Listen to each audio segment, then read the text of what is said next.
Γεια σου Χριστινάκη. Τι κάνεις? Έχω τρελαθεί να γελάω. Πολύ ωραία, αυτό είναι ευχάριστο. Πολύ ευχάριστο. Το μνημόνιο μας έκανε πιο ευτυχισμένο. Πάμε στο βίντεο. Σήμερα το βιντεάκι μας, ο Βέσος και η παρέα του ξαναχτυπάει. Είναι από αυτά τα σατυρικά τα τραγούδια που φτιάχνετε εσείς και μας στέλνετε στην εκπομπή. Και με πολύ αγάπη έτσι εκφράζουμε την αγάπη μας στους Έλληνες πολιτικούς. Μάλλον οι φίλοι. Γίτσες! Στάθη εσύ σου! Το γυμναστήριο.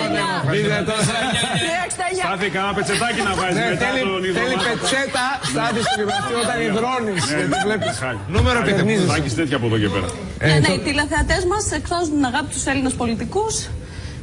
Αυτό δεν είναι μια πολύ ωραία συνέπεια όλων αυτών που γίνονται, το γεγονός δηλαδή ότι μπαίνουν οι τηλεθεατές, μπαίνουν οι παρέες μάλλον. Μπαίνουν οι παρέες στην δημιουργική διαδικασία να παίρνουν τις κάμερες και να δημιουργούν τέτοια βίντεο. Μην το λες αυτό, γιατί οι πολιτικοί μας θα ισχυριστούν γι' αυτό το κάνουν αύριο.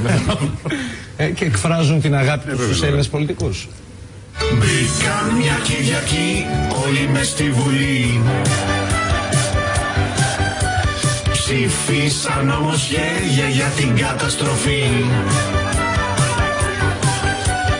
Και τελικά τα καταφέραν και την Ελλάδα κατάστρεψαν διαπαντός.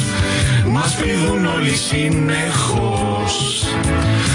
Όλοι φώναζαν που πάνε το λαό.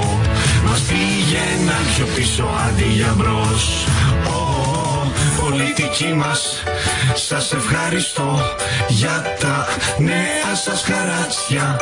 Πολιτικοί μας, σας ευχαριστώ για τα νέα σας μνημόνια. Όλοι εδώ πεινάμε, δεν έχουμε να φάμε.